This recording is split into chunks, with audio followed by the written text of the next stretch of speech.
I'm not going to say that they eat dogs, but I will say that of all the time that I spent in China, I only saw 2 dogs.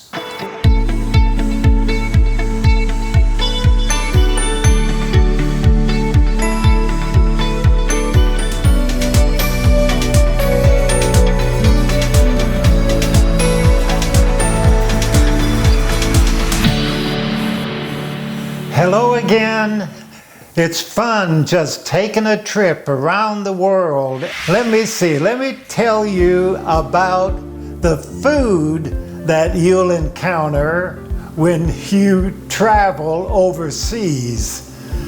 Now I know that we have a lot of variety that where people have come to America and brought their unique tastes and with them, you know. Well, when you go overseas, you'll see a much different scene as far as food is concerned. Had the privilege of going to Fiji Islands. We mentioned that when we were talking about the plane trip and that we had in Fiji.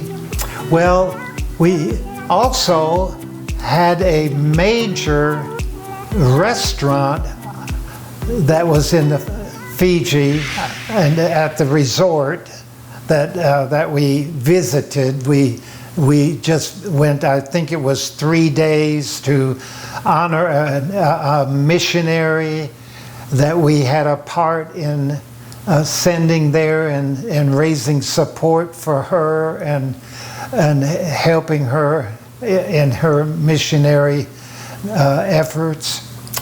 So we took her to a resort to give her a change of pace, give her a different bed to sleep in. They had a real nice restaurant. Well, the unique thing, other than just the beauty of the place, the unique thing is that it was wide open. The doors were rolled back. On 3 sides of the restaurant, there was no cover, no wall. And as we sat and ate meals, it's happened every day, the birds would fly in, help themselves to the food that was set out for the guests to eat, and they would come in and help themselves, and while we were eating, the birds were eating, and they never scared them off. They never tried to prevent them. It was just part of the lifestyle, and I thought that was kind of unique. And then I'm thinking back in Moscow, Russia. In Moscow, they have a 2-story McDonald's restaurant, and they serve the exact same food in the McDonald's in Russia as they serve here in the United States. And unfortunately, one member of our team didn't realize just how unstable things could be, and he went to the restroom and he left his wallet, and it fell out of his trousers or something, and he didn't have it. Well, he came back out and he realized in a few minutes, where is my wallet? Uh-oh, I must have left it in the restroom here at McDonald's, and it was gone. Well, we had a couple, actually 3 rough days of getting all of his security, his passport. He had to go to the embassy. It was quite a deal. But what was so funny to me, I just found it to be humorous that the menu of McDonald's in Russia was the same as in America. Another experience in Russia was the restaurant that was connected with the hotel where we stayed.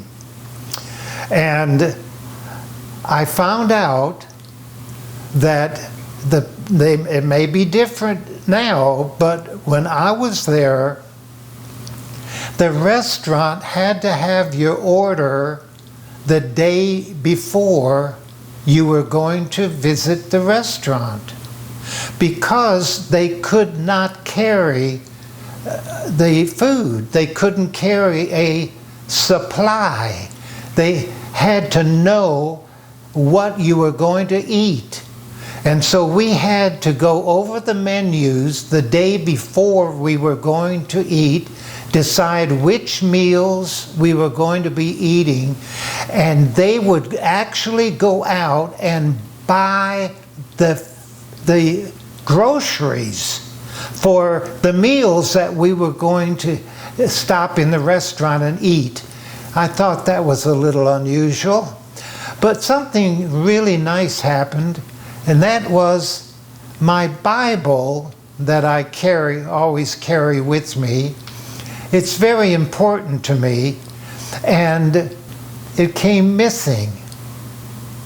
Well, while I was down at the restaurant, the very next meal after I discovered that my Bible was missing, I mentioned it to the waitress, and I shared with her that I had my Bible taken, and I wondered if she could find out anything about it.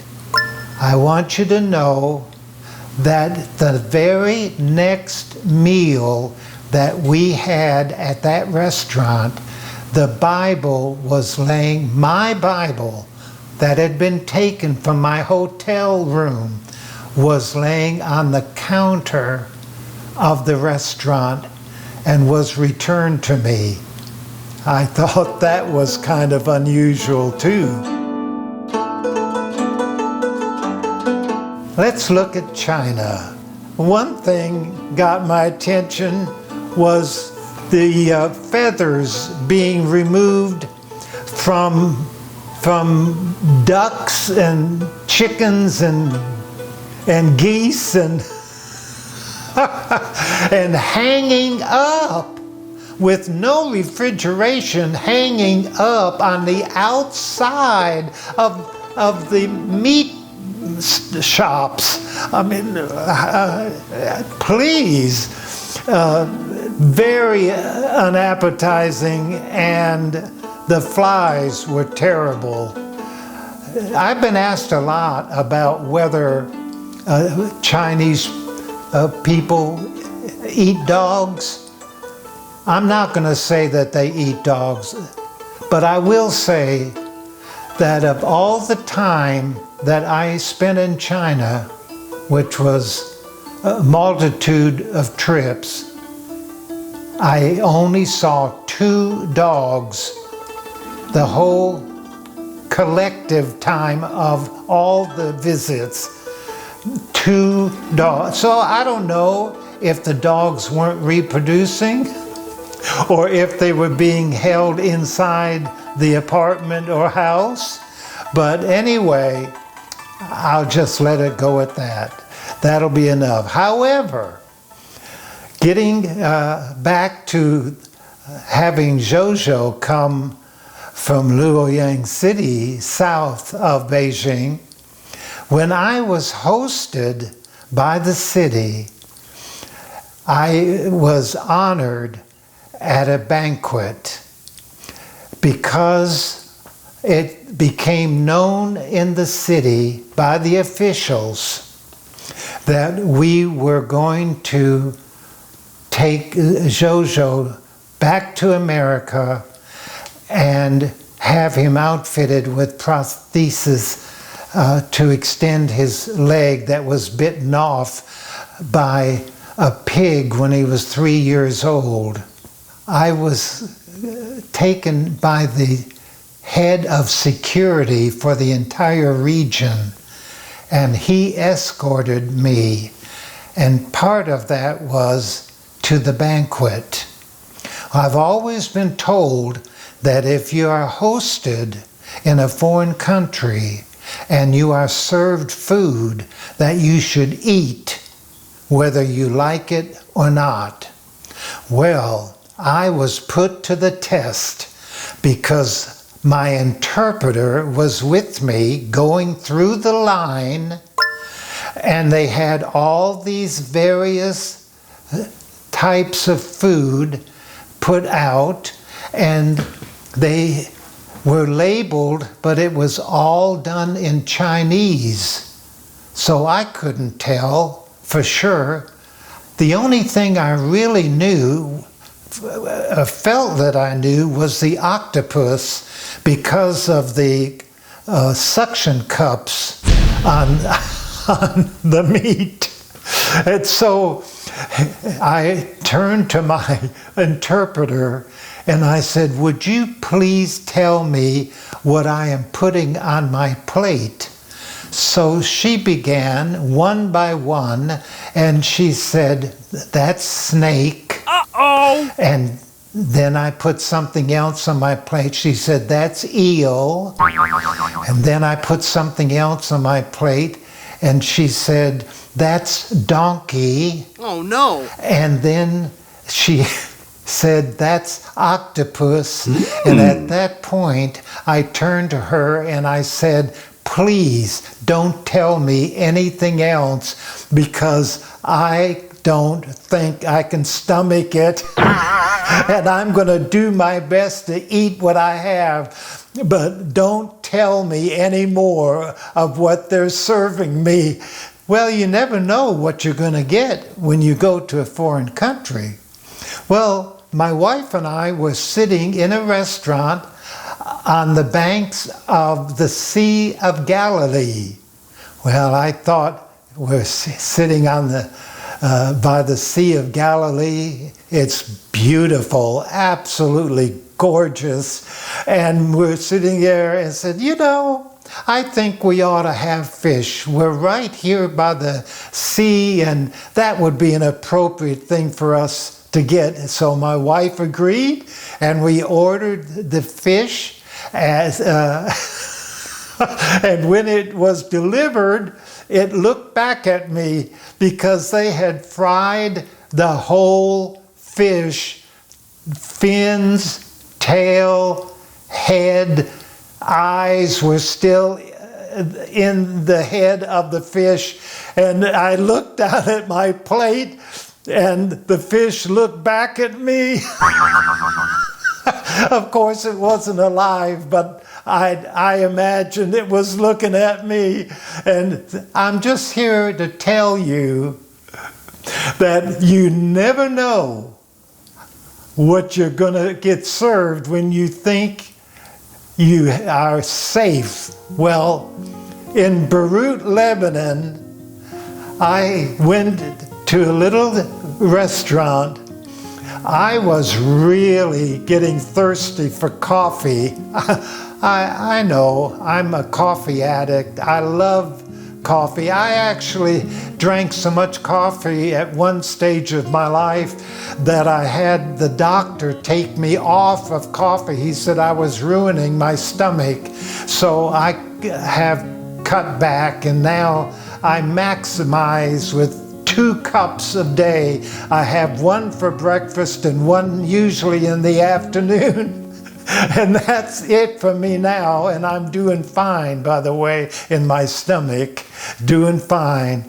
Well, I went in Beirut, Lebanon, had a desire for coffee, went and ordered coffee, and they came out with a little miniature cup.